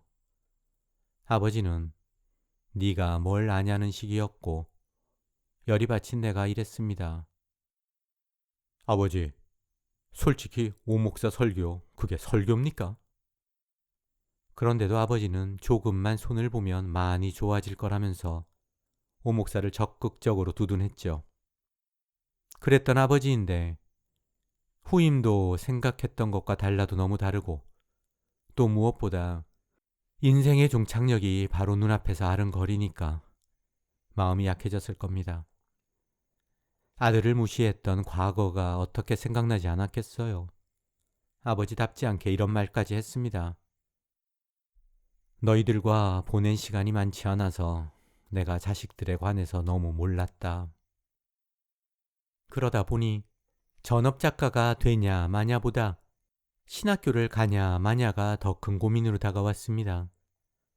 정도의 차이는 있겠지만 목사 아들이라면 거의 예외 없이 일종의 운명론 같은 걸 무의식 속에 가지고 삽니다. 하나님이 언젠가는 나를 부르시지 않을까? 이런 거예요. 나도 다르지 않았습니다. 게다가 누구보다 설교 하나는 잘할 자신이 있었거든요. 신부기가 나오고 얼마 지나지 않아 한국에 출장 왔다가 어느 교회에서 설교한 적이 있는데 그 설교를 들은 당시 아버지의 오른팔로 불리던 전도사가 흥분해서 아버지께 전화를 했습니다. 목사님, 성호 설교 들으셨어요? 난 너무 놀랬어요. 나에 관한 아버지의 생각이 확실하게 바뀐 원인의 60%가 신북이라면 나머지 40%는 그 설교가 아니었을까 싶습니다. 그런데 목사의 길을 가느냐 마느냐에는 전업작가와는 차원이 다른 현실적인 문제가 있었어요. 나이였습니다. 이미 40을 넘겼으니 너무 늦었죠. 회사를 제대로 인수인계하는데도 1년은 필요하고 입학 준비하는 데에 1년, 신대원 3년 이러쿵 저러쿵 하면 거의 쉰이 되어서야 목사 안수 받을 텐데 당시만 해도 쉰이라는 나이는 완전히 쉰내 나는 인생, 노인 같았거든요. 그래서 기도했습니다. 아무리 아닌 것 같아도 하나님이 까라면 까야지요. 다행스럽게도 내가 들은 하나님의 음성은 이거였습니다. 너는 평신도로서 한국교회를 섬겨라. 문제는 아버지의 마음을 서운케 하지 않으면서 어떻게 내 생각을 잘 이해시킬까 하는 거였습니다. 아버지, 영화 감독이 있으면 평론가도 있어야죠. 저는 평신도로서 열심히 살게요. 아버지가 쓴 책이 평신도를 깨운다잖아요.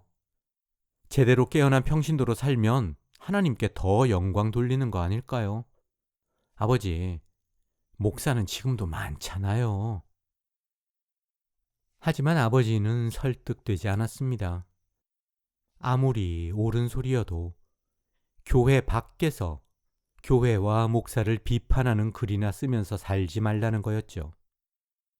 네 눈에 그렇게 교회에 문제가 많으면, 그래서 지적하지 않고는 도저히 못 살겠다면 직접 들어와서 목사로 살면서 외치라는 거였습니다. 그런데 2008년 9월 어느 날, 더 이상 목사가 되느냐 마느냐를 고민할 필요가 없도록 만든 사건이 터졌습니다. 그날이 아니었다면 어쩌면 나는 지금까지도 나름 깨어난 평신도로서 교회와 목사를 향해 일침을 날리는 평론가의 삶을 살고 있을지도 모릅니다. 요즘 같은 시대라면 온라인 교회는 과연 성경적인가? 또는 유튜브 목사, 과연 진짜 목사인가? 이런 책 쓰고 있지 않을까요? 하지만 세상은 계획한 대로 흘러가지 않습니다.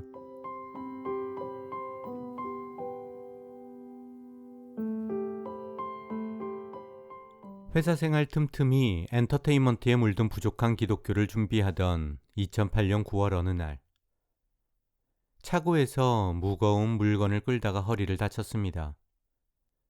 바로 그 자리에서 주저앉아 아예 움직일 수가 없게 되었죠.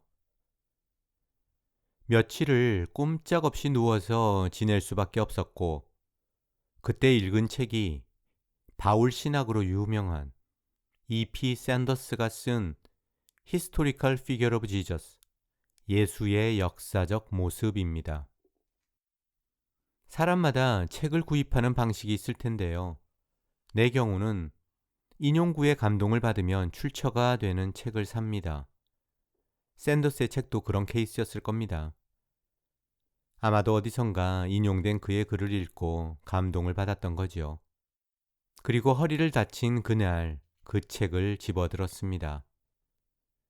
마음을 편하게 하는 표지 속 인자한 예수의 얼굴, 더불어서 꼼짝없이 누워있어야 하는 며칠 동안 읽기에 딱 좋아 보이는 적당한 두께 때문이었습니다. 그런데 내 인생의 방향이 달라졌습니다. 종종 이런 생각을 하지요.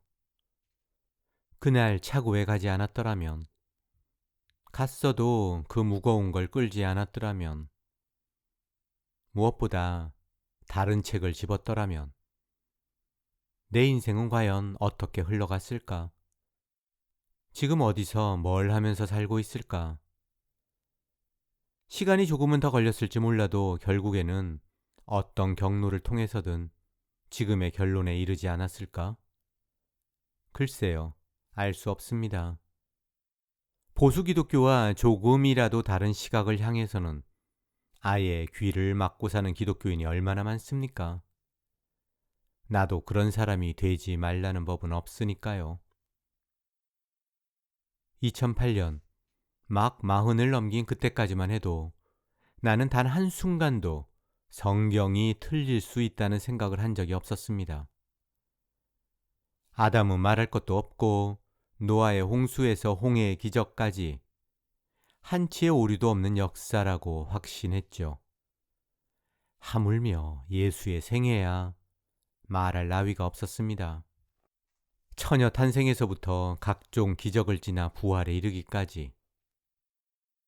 그런데 샌더스의 책을 덮는 순간 예수에 관한 나의 패러다임이 흔들리고 있었습니다. 처음으로 이런 의문이 든 거예요. 저자가 자기 마음대로 내용을 수정했다고?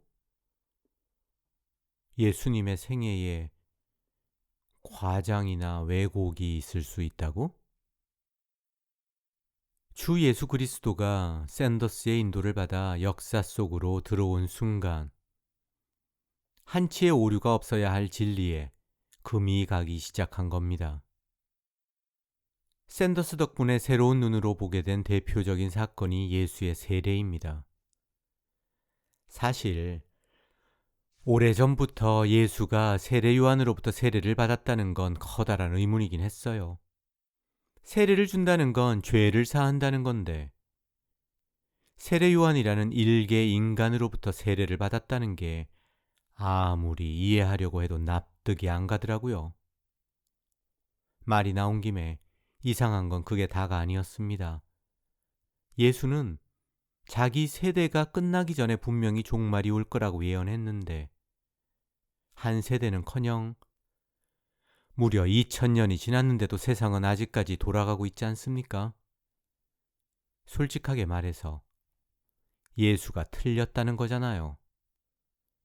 하지만 이런 크고 작은 의문이 믿음을 흔들지는 못했습니다.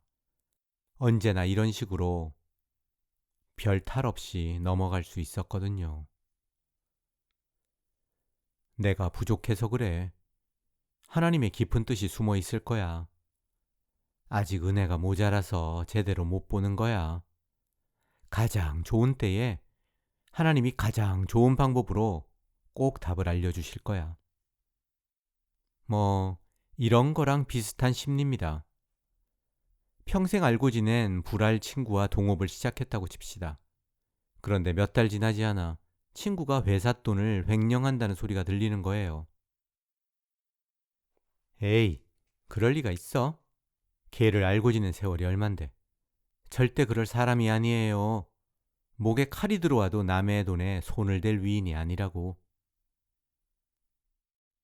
친구를 정말 믿는다면 더더욱 제대로 조사해서 헛소문을 깨끗하게 잠재우는 게 맞지 않습니까?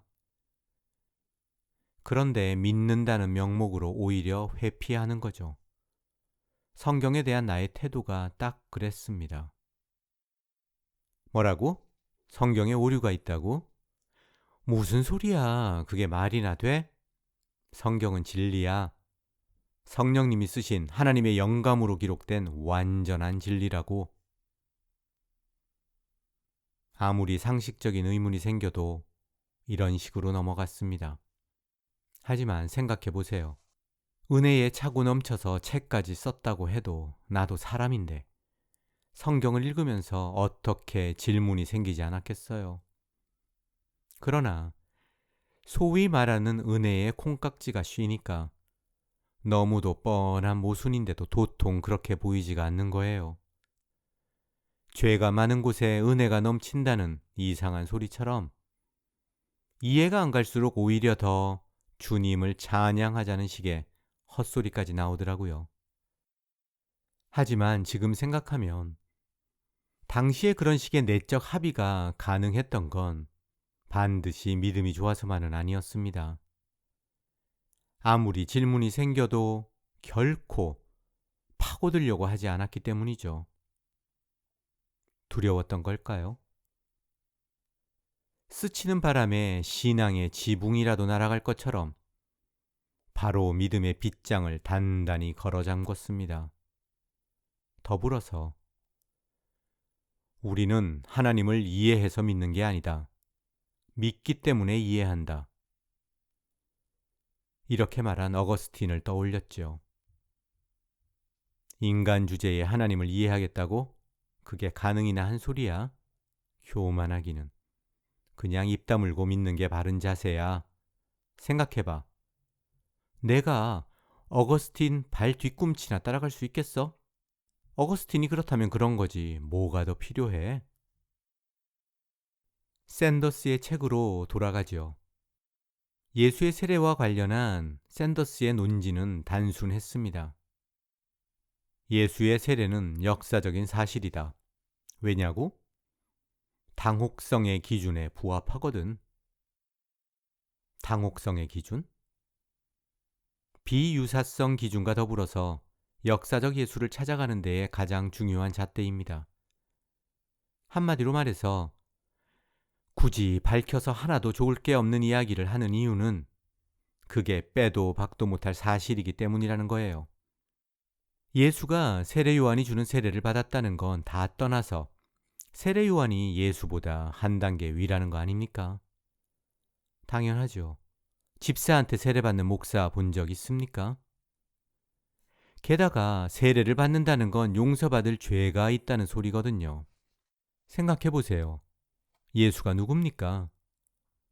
처녀의 몸에서 죄 없이 태어난 인간의 몸을 입은 하나님이에요. 그런 예수한테 죄를 사하는 세례를 준다는 게 말이나 됩니까?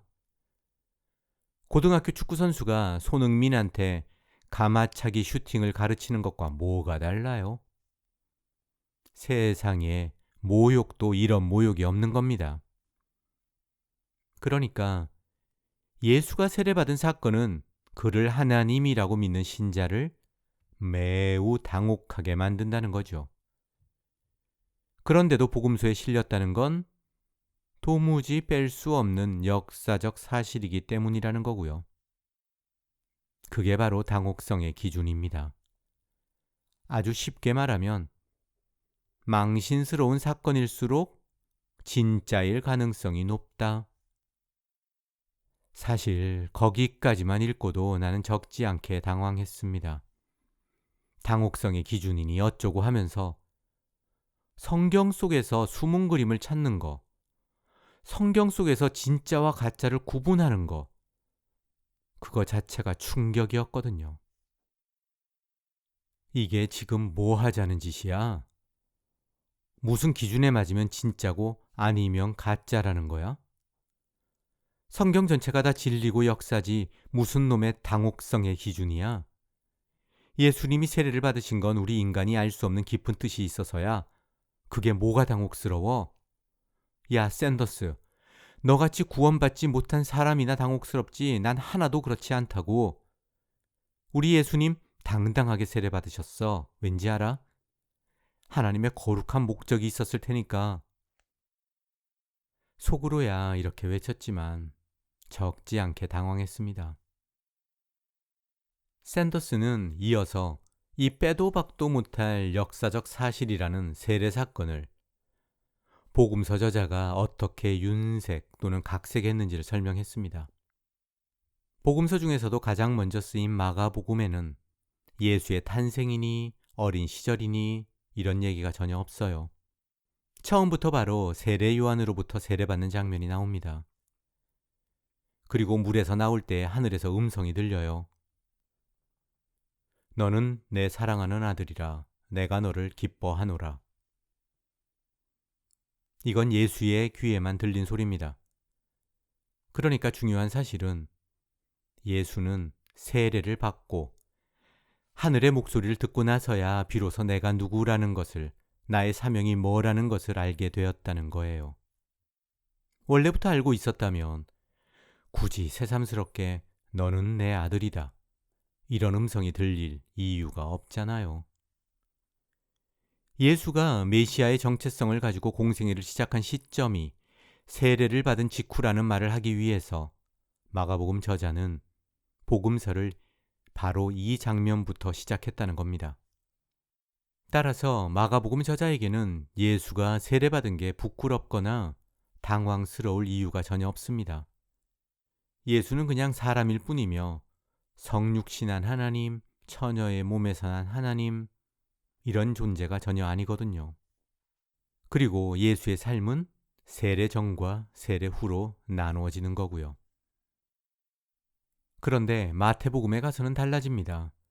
아마도 예수의 신격화가 필요해진 시점이었고, 또 마가복음 저자와는 전혀 다른 종파에 속한 게 분명한 마태복음 저자에게는 세례가 진짜 당혹스러운 문제였어요. 마태복음 저자, 마가복음을 베끼면서 그 부분에 손을 댑니다. 예수를 높이기 위해서 장면 하나를 삽입하는데 세례받겠다는 예수를 말리는 세례 요한입니다. 세례를 받으려는 예수를 요한이 말려 이르되 내가 당신에게서 세례를 받아야 할 터인데 당신이 내게로 오시나이까. 누가복음에 가면 상황이 조금 더 발전합니다. 글쎄요, 발전이라는 단어가 적절한지는 모르겠네요. 하지만 한 가지는 분명해요. 누가복음 저자에게는 세례 요한이라는 특정 인물이 예수에게 세례를 준 것 자체가 대단한 모욕이었나 봅니다. 그래서 세례 요한을 아예 감옥에 넣어버려요. 예수가 세례를 받기는 하는데 누구로부터 받았는지 도무지 알 길이 없어요. 그럼 요한복음은 어떨까요? 요한복음 저자에게 예수는 하나님 자체입니다. 하나님이 인간에게 세례를 받는 건 당혹성의 원칙이고 나발이고 아예 일고의 가치가 없는 헛소리예요. 신성모독이죠. 그래서 세례 이야기 자체를 없애버립니다. 세례 요한이 세례를 베푸는 현장에 예수가 나타나기는 하는데 세례를 받지는 않아요. 대신 예수를 향한 세례 요한의 신앙 고백이 쏟아집니다. 보아라, 세상 죄를 지고 가는 어린 양이다. 나는 물로 세례를 베풀지만 예수는 성령으로 세례를 줄 것이다. 예수는 하나님의 아들이다 등등. 그리고 자기 제자들도 다 예수에게 보냅니다. 한마디로 세례 요한이 항복 선언을 하는 거죠. 지금까지 살펴본 내용, 원래 내가 다 알던 거였습니다.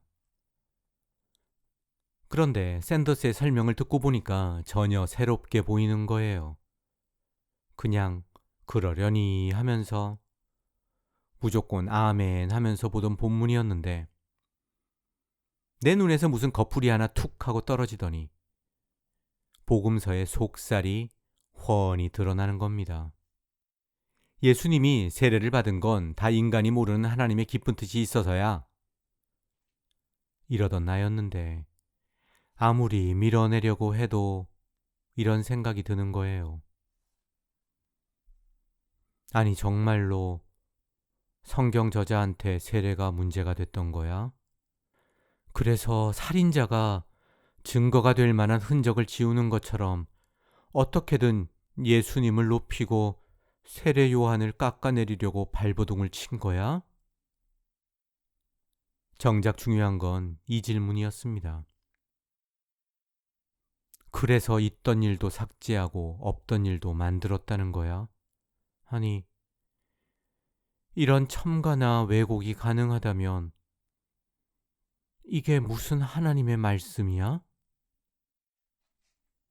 그런데 세례는 단지 시작에 불과했습니다.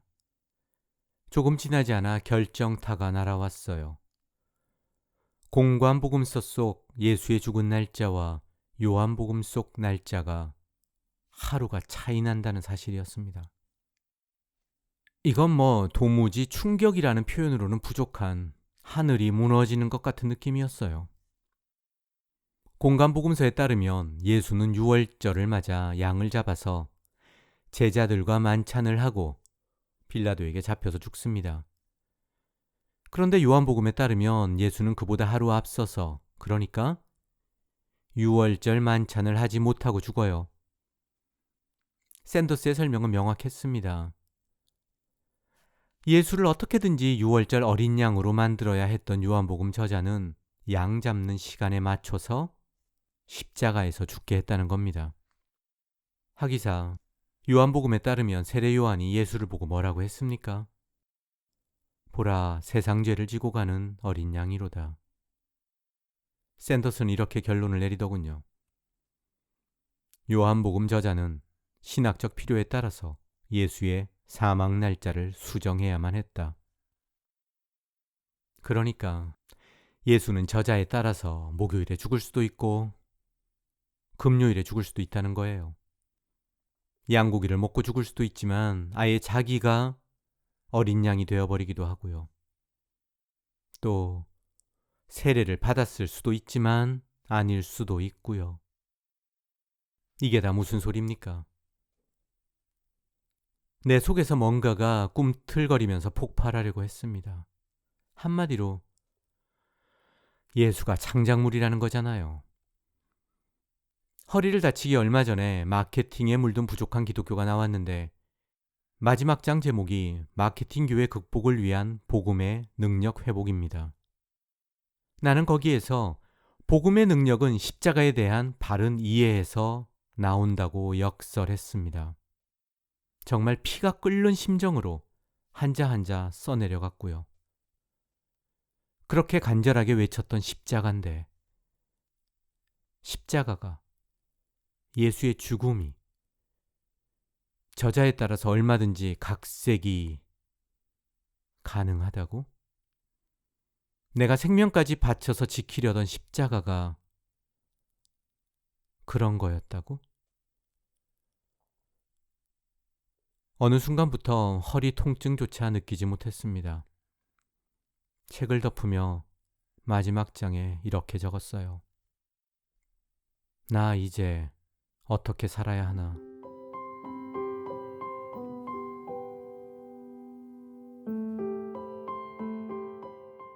회사도 잘 돌아가고 있었고, 거기에 더해서 베스트셀러 작가라는 명예까지. 인생의 전성기라는 게 이런 거구나. 마침내 오카넴의 아들이라는 그늘을 벗어나 내 힘으로 하늘 높이 날아오를 수도 있겠구나. 이런 기분이 들 즈음 상상도 못했던 질문이 벼락처럼 떨어졌습니다. 성경이 하나님의 말씀이 맞는가? 예수라는 존재에 과장과 왜곡이 있는가? 고민의 시간이 시작되었습니다. 기독교가 허구일지도 모른다는 두려움 때문이 아니었습니다. 결론에 이르진 않았으니까요. 생각해 보세요. 40년을 진리라고 믿던 기독교였습니다. 내 주변 거의 모든 사람이 인생을 걸고 있는 진리기도 합니다. 그런데 생판 알지도 못했던 한 사람 때문에 인생의 모든 기반이 무너지는 걸 볼 순 없지 않습니까? 몸에 병이 걸려도 두세 번 검사를 받는데 이건 영혼이 달린, 말 그대로 영혼의 문제가 아닙니까? 섣부른 결론은 어림도 없는 일이죠. 확인해야만 했습니다. 어느새 엠북이 지피른 머리에서 깨끗하게 사라졌고, 죽느냐 사느냐가 달린 문제를 놓고 씨름하기 시작했습니다. 무슨 몹쓸 물건이라도 되는 양 샌더스의 책을 책꽂이 구석에 꽂고는 며칠을 보냈습니다. 다행히도 마음이 조금씩 가라앉았어요. 적응의 동물답게 놀란 토끼 마냥 뛰던 심장도 서서히 진정되더니 익숙한 성령의 음성이 다시 들렸습니다. 그때까지만 해도 나는 마음에 감동을 주는 깨달음을 성령의 음성이라고 생각했습니다. 성호야, 생각해봐라. 기독교가 진리가 아닌데 어떻게 그 숱한 박해를 이겨내고 로마의 국교가 됐겠니? 게다가 무려 2000년 동안 서구 문명을 지배한 게 기독교야. 성령님의 능력 외에 설명이 되니? 게다가 기독교 역사 속에 날고기는 천재가 수두룩한데 어거스틴의 토마스 아퀴나스, 칼빈과 루터를 생각해봐. 그 위대한 하나님의 종이 샌더스 같은 듣보잡이 아는 걸 몰랐겠니? 샌더스 눈에 보이는 게 안 보였겠냐고. 맞아. 아, 주님, 맞습니다. 장구한 기독교의 2000년 역사를 생각하니까 갑자기 하늘에서 빛이 내려오는 것 같았습니다. 예수의 세례와 관련해서, 아니 무엇보다 십자가 사망 시점과 관련해서 어긋난다고 생각했던 내용은 어쩌면 이미 오래전에 해결되었을 거라는 확신이 가슴속을 채웠습니다. 그게 아니라면 설명이 안 되니까요. 이 세상의 목사와 신학자 그리고 신학교가 좀 많습니까? 예수의 사망 날짜가 엉터리인데 어떻게 그걸 진리라고 가르치는 게 가능하겠냐고요. 말도 안 되는 소리죠. 나와도 한참 전에 해법이 나온 미분, 적분 문제를 놓고 끙끙댔던 멍청이와 마찬가지라고 생각했습니다. 오히려 전화위복이라고 이번 기회를 통해서 하나님의 확실한 뜻을 알 것 같았습니다. 이 시대가 요구하는 변증가로 부르시는 하나님의 음성. 그러자 목사가 되라는 아버지의 간곡한 말도 전혀 새롭게 해석되었습니다. 이 모든 과정이 결국 나를 주의 종으로 부르시기 위한 하나님의 치밀한 계획이었던 거야? 허리가 어느 정도 좋아지자마자 미국의 저명한 신학자 67명, 그리고 한국의 신학교 교수 서너 명에게 메일을 보냈고, 또 나름 이런저런 주석을 구해서 공부하기 시작했습니다. 그러나 아무리 뒤져도 역시 그러면 그렇지, 이렇게 무릎을 치게 하는 답을 찾을 수가 없었습니다. 조금씩 초조해졌지만 매일 답장을 기다리면서, 또 무엇보다 기도하면서 버텼습니다.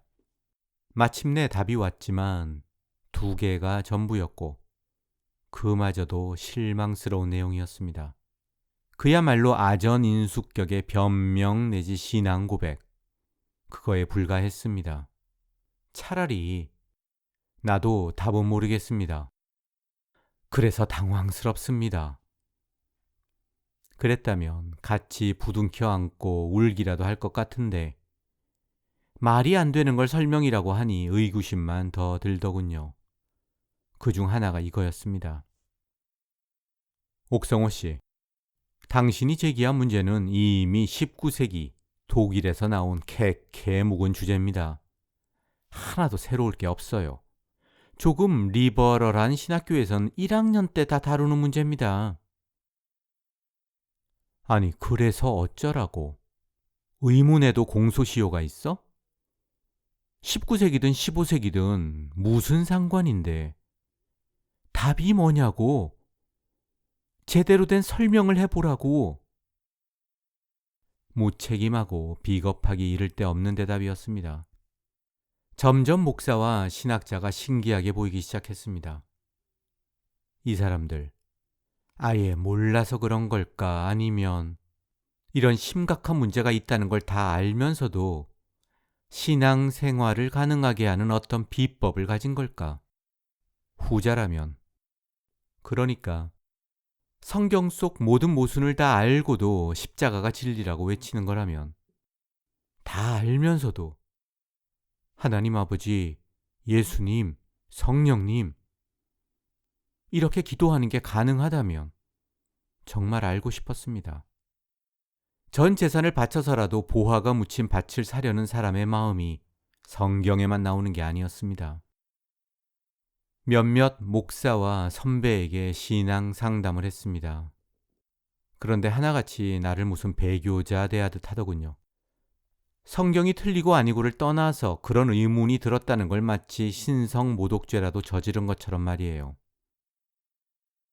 당신 부족한 기독교 쓴 사람 맞아요? 이러면서 나를 보았습니다. 아이고, 옥집사님, 내가 신부기를 읽고 얼마나 신선한 충격을 받았는데 이거 참 당황스럽네요. 내 책을 읽고 도전받은 게 어이가 없다는 듯 혀를 차더군요. 그래도 그런 사람은 이해할 수 있었습니다. 진짜 수수께끼 같은 사람은 유학생활 10년에 접어들었다는, 소위 말하는 깨어있다는 한 목사였습니다. 옥집사, 몰랐어요? 성경에 틀린 거 엄청 많아. 근데 그게 뭐가 문제인데요? 목사님, 하나님이 완전하시고 또 디모데후서 3장 16절에 모든 성경은 하나님의 감동으로 되었다고 쓰였잖아요. 일부가 아니라 모든 성경 말이에요. 그런데 하나님의 감동이 틀릴 수도 있어요? 그럴 수도 있겠지요. 그런데 그게 왜 문제가 되죠? 목사님은 아무렇지도 않아요? 그 목사 여유 있게 웃었습니다.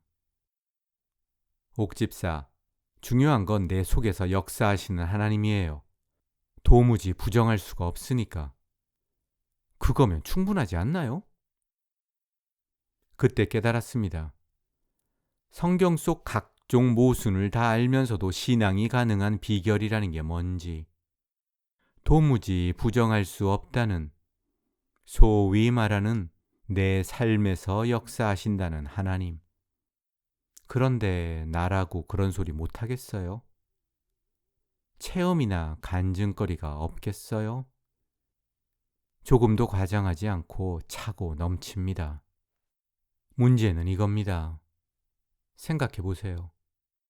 지난 40년간 아버지가 내 생부인 줄 알고 살았는데 간에 문제가 생긴 아버지한테 간을 이식하려고 하니까 아예 유전자가 틀려서 안 된다잖아요. 그런데도 친아버지가 맞다고 막무가내로 믿고 살라는 겁니까? 그게 딱 내 심정이었어요. 그때는 아무 말 하지 않았지만 지금이라면 그 목사한테 이렇게 반문했을 겁니다. 하나님 말씀이 오류투성인데 도무지 부정이 안 된다는, 목사님 삶에서 역사한다는 그 존재가 하나님인지 알란지 아니면 공기 중에 떠다니는 정체불명의 혼령인지 어떻게 알지요? 조금씩 절망하기 시작했습니다. 혹시 말기암 선고를 받은 사람이 흔히 겪는다는 5단계 심리 상태 들어본 적 있습니까? 처음에는 부정합니다. 그럴 리가 없어. 뭔가 잘못된 거야. 내가 간암 말기라고? 장난쳐? 그리고는 병원을 몇 군데 더 다니면서 검사를 받죠. 마침내 더 이상 부정할 수 없게 되면 감정이 분노로 바뀝니다. 내가 얼마나 열심히 살았는데 이제 밥 좀 먹고 살만하니까 뭐라고? 곧 죽는다고? 그러다가 하늘이 무너져도 솟아날 구멍이 있는 거야. 이러면서 현실과 타협합니다. 그 단계를 지나면 지독한 우울감으로, 그리고 결국에는 수용으로 바뀐다는 거죠. 지금 되돌아볼 때 내가 겪은 감정의 기복이 비슷합니다. 성경에 틀린 게 있다는 사실. 그래요. 틀린 정도라면 그냥 받아들이겠습니다. 문제는 저자가 자신의 목적에 맞춰서 고의적으로 편집한 게 성경이라는 사실은 40년 내 생애에 대한 일종의 사형 선고였어요. 당연히 첫 반응은 거부였습니다. 그랬기에 사방팔방을 뛰어다니면서 성경이 그럴 리 없다는 증거를 찾기 위해서 발버둥 쳤지요.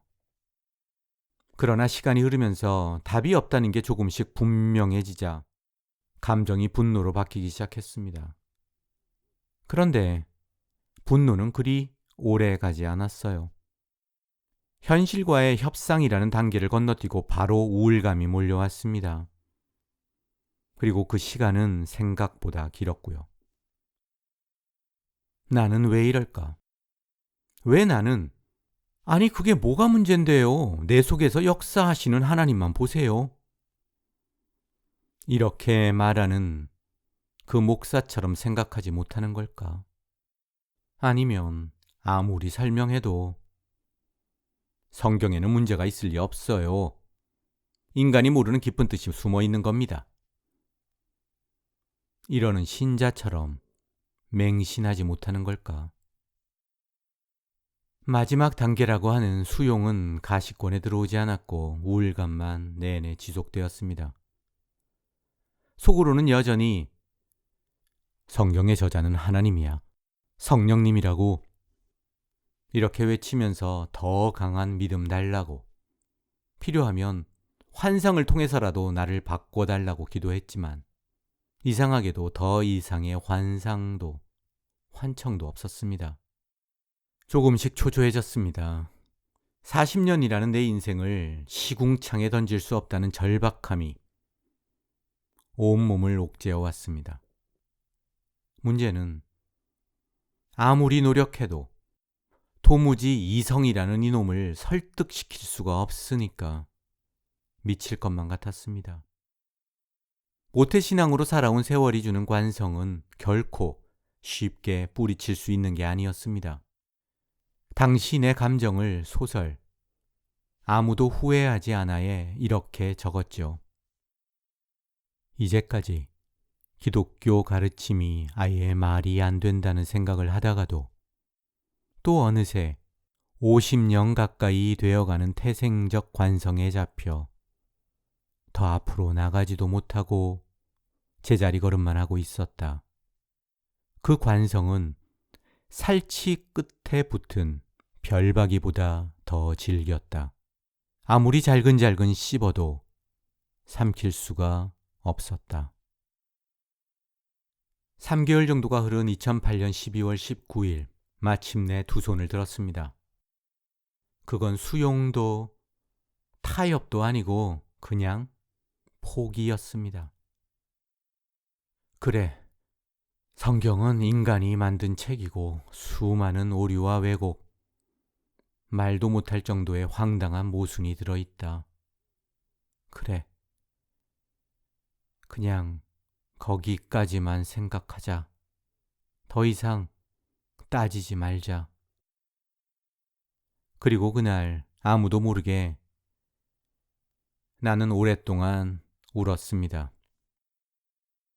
미국에서 지금은 꽤 유명한 어느 목사가 이런 글을 썼습니다.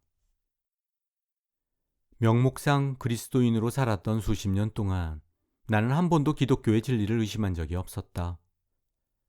진정한 믿음이 주는 첫 기쁨, 이제야 진짜 중생했구나 하는 구원이 가져다 준 뜨거움, 그리고 그리스도의 영광이 주는 첫 감격을 맛본 후에야 비로소 나는 의심의 첫 그림자를 느꼈다. 그건 마치 갑자기 나타난 강도의 습격 같았다. 총이 뭔지도 모르는 옛날 사람이 총상을 입어 쓰러진 것 같은 느낌이었다. 내 인생의 터닝 포인트 두 번째 시간 마지막 부분에 이렇게 말했었죠. 마침내 나는 형식적인 신앙, 소위 말하는 썬데이 크리스찬의 경지에 다다랐습니다. 세상에서 가장 팔자 좋은 기독교인이 된 거지요. 왜 썬데이 크리스찬이 팔자가 좋을까요? 관심이 없으니 의심할 필요가 없거든요. 사실상 기독교인 대부분이 여기에 해당합니다. 옆집에 사는 사람이 평소 보드카에 밥을 말아 먹는다는 말에 이러는 사람 있을까요? 무슨 소리야? 보드카가 얼마나 독한데 말이 안 되잖아.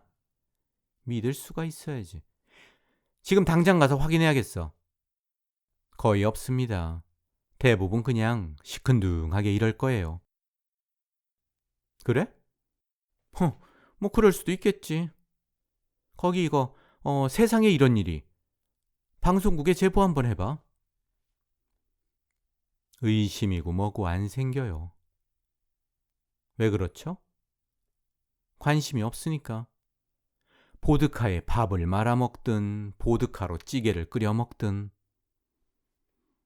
기독교인도 마찬가지입니다.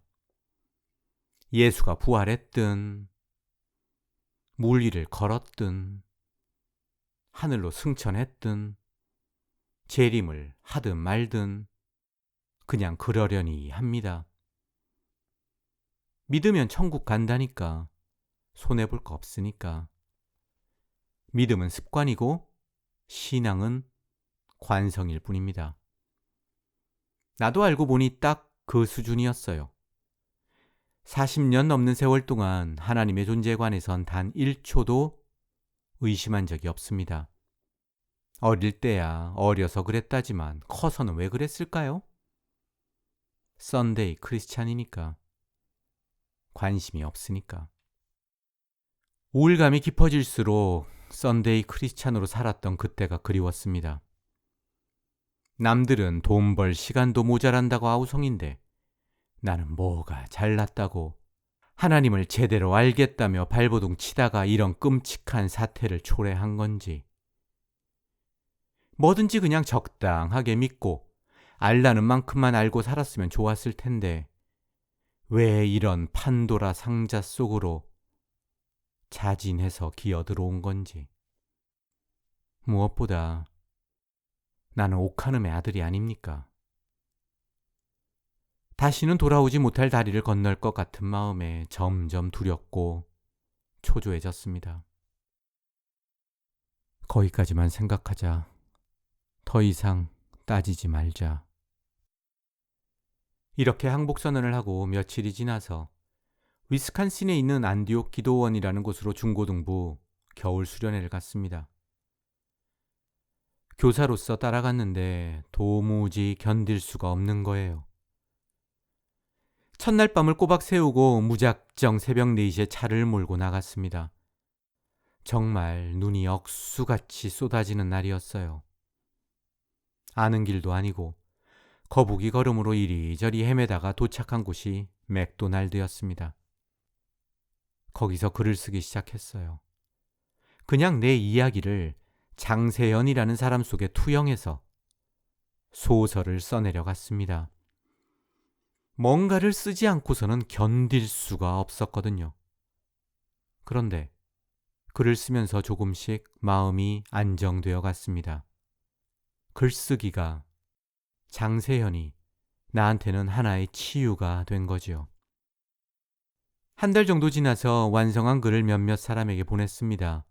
그 중에는 목회자가 2명 있었는데 이렇게 부탁했어요. 저는 제발 제가 틀리길 바랍니다. 좀 자세히 읽고 제가 어디가 어떻게 틀렸는지 꼭 좀 알려주세요. 한 명이 보낸 답은 간단했습니다. 옥집사를 위해 기도하겠습니다. 다른 한 사람은 이렇게 말했고요. 당신이 10년 후에도 지금 생각이 바뀌지 않는다면 그때는 내가 당신을 응원하겠습니다. 시간이 참 빠릅니다. 무려 15년 가까운 세월이 흘렀으니까요. 한때 촉망받던 목사였다가 지금은 미국을 대표하는 무신론자가 된 댄 바커는 이렇게 고백했습니다. 나는 늘 기도했고 영혼으로 노래했다. 그리스도와 함께 대화하고 성령과 교제하는 감격은 실로 컸다. 자전거를 타고 동네를 돌면서 조용히 방언했다. 방언을 해본 적 없는 사람은 방언할 때 어떤 일이 일어나는지 알 수 없다. 온몸에는 기쁨의 소름이 돋고 내 마음은 전혀 다른 세상과 이어진다. 나는 예수님과 연애를 하고 있었다. 결코 내가 미쳤다고 생각하지 않았고 나의 체험은 세속을 넘어서는 특별한 것이라고 느꼈다. 아내와 나는 긴 세월을 밤에 도적처럼 오실 예수님을 기다리며 전국을 순회하는 음악 전도사로 살았다. 우리는 신앙으로 살았다. 신앙으로 산다는 건 단지 입으로만 하는 신앙 고백이 아니다. 그건 하나님의 손안에 나의 생명을 맡기는 모험이며 위험한 일이다. 우리에겐 일정한 수입이 없었으며 건강보험, 노후 계획도 없었다. 그리스도의 재림이 얼마 남지 않았는데 그런 것은 전혀 필요하지 않았다. 때는 1979년이었다. 예수님은 재림하지 않았다. 근본주의에서 멀어지는 소심한 초기의 움직임은 나중에 찾아온 지적 비약보다 심리적으로 더 큰 충격을 주었다. 성경의 모든 말씀이 성령의 감화를 받은 것이고 오류가 있을 수 없다고 믿고 자라난 사람이라면 그 충격을 이해할 것이다. 남캘리포니아 자유로를 운전하는 동안 마음속을 관통하던 생각이 지금도 생생하다. 나는 하나님 또는 나 자신과 이야기했다. 토론하고 반박하고 이성에 반하는 감정을 짓눌렀다. 내 속에 왜 이런 일이 일어나는지 묻고 또 물었다. 어디선가 끊임없이 무언가 잘못되었다 라는 소리가 들렸다. 무언가 잘못되었다. 그것을 인정해라. 그날의 감정을 제대로 묘사할 순 없지만 나는 그게 정직의 목소리라고 생각했다. 그리고 그건 결코 하나님의 목소리가 아님을 알았다. 바로 그때가 내가 도약한 지점이었다. 나는 이 사람을 100% 이해합니다. 나도 조금도 다르지 않았으니까요. 나 역시 영혼으로 노래한다고 생각하던 때가 있었습니다. 솔직히 가끔은 중학생 때 지고지순한 열심으로 기도원에서 나무 기둥을 잡고 흔들던 때가 그립기도 합니다. 로이드 존스의 로마서 강해집을 손에 쥐고 무릎 꿇고는 기도하던 때가 떠오릅니다. 달라스 윌리아드가 쓴 신의 모략 마지막 부분은 그리스도인이 만날 찬란한 미래, 천국의 삶을 아주 생생하게 묘사합니다. 그 부분을 읽을 때가 마치 어제 같습니다. 너무도 가슴이 벅차 침대에서 벌떡 일어나 미친 사람처럼 소리를 질렀거든요. 뉴욕 출장에서 돌아오는 비행기에서 신명기 7장을 읽던 중에 성경 구절이 성경에서 빠져나오더니 나를 감쌌습니다. 그리고는 내 귀에 사랑한다. 너를 사랑한다. 신비한 목소리가 생생하게 들렸습니다. 온몸이 녹아내리는 것 같은 감격에 엉엉 울었고 놀란 스튜어디스가 달려왔었지요. 빨리 천국에서 주님을 만나고 싶습니다. 이렇게 감격에 겨워 기도한 적이 얼마나 많았습니까? 그러나 이제 내게 성경이 말하는 미래의 천국, 영원한 천국은 없습니다. 그냥 허황된 이야기일 뿐입니다. 내겐 지금이 천국입니다. 인생은 영원이 아닌 끝을 향해 나아가는 여행입니다. 매일매일이 시작이고 또 끝이기도 한 여행입니다. 얼마 전에 존경하는 형을 만났습니다. 훌륭한 경제학자이자 교수면서 쉬지 않고 성경을 연구하는 사람이에요. 영어는 말할 것도 없고 독일어, 화란어, 심지어 덴마크어까지 익혀서 원어로 신학책을 읽는 사람입니다. 오랜만에 내 생각을 두서없이 털어놓다가 불쑥 이랬습니다. 형, 사람이 사실 다 이성적인 이유 때문에 기독교 믿는 게 아니잖아. 그러다 보니까 아무리 이성적으로 말이 안 돼도 떠나는 사람 거의 없는 거고. 근데 나는 왜 이런 거지? 형의 따뜻한 위로가 마음에 닿았습니다. 성호야, 그건 네가 그만큼 지적으로 성실하기 때문이야. 성실. 인생 모든 부분에서 다 성실하면 참 좋겠지요. 사람은 아는 만큼 보입니다. 같은 바둑판을 봐도 구단이 보는 것과 구급이 보는 게 같을 수가 없지요. 지금 되돌아보면 2008년에 읽었던 샌더스의 책은 어린아이 걸음마 수준입니다. 그런데 진짜 알아야 할 핵심을 그 책에서 다 배웠네요. 신약 성경, 특히 예수의 생애를 담은 복음서는 창작 이야기이다. 2008년 9월은 뭔가 잘못되었다. 그것을 인정해라. 그리고 바로잡아라. 내가 이 목소리를 처음 들은 시간입니다. 말도 못하게 힘들었지만 결과적으로 새로운 출발이 되었습니다. 그리고 나는 오늘도 조금씩 도약하고 있습니다. 내 인생의 터닝 포인트라는 내 이야기를 하는 것도 작지만 소중한 발전이고요. 마지막으로 한 가지를 언급하지 않을 수가 없네요. 지금까지 이 이야기를 들은 사람 중에 아마도 내가 친형처럼 여기는 정훈이 형과 똑같은 질문을 하는 사람이 있을 것 같습니다. 몇 년 전이에요. 그 형이 조심스레 묻더군요. 2008년 그렇게 힘들었을 때 왜 아버지한테 묻지 못했냐고요. 왜 아버지와 의논하지 않았냐고요. 묻고 싶었지요. 그런데 차마 입이 떨어지지 않았습니다. 도끼라고는 하나 없이 마냥 허허 실실. 실속 없던 아들이 이제야 진짜 예수를 만나고 제대로 살기 시작하는구나. 이러면서 흐뭇해하는 아버지의 가슴에 대못을 박을 수가 없었거든요. 무엇보다 암이 전이 돼서 사투를 벌이고 계셨고요. 괜한 질문을 해서 미안하다며 형이 그러더군요. 삶이 중요하지. 내세든 현세든 주어진 삶을 정직하게 자신을 속이지 않고 사는 사람이라면 절대 남은 속이지 않을 거 아니야? 옥 작가, 자네가 그렇게 살면 되지.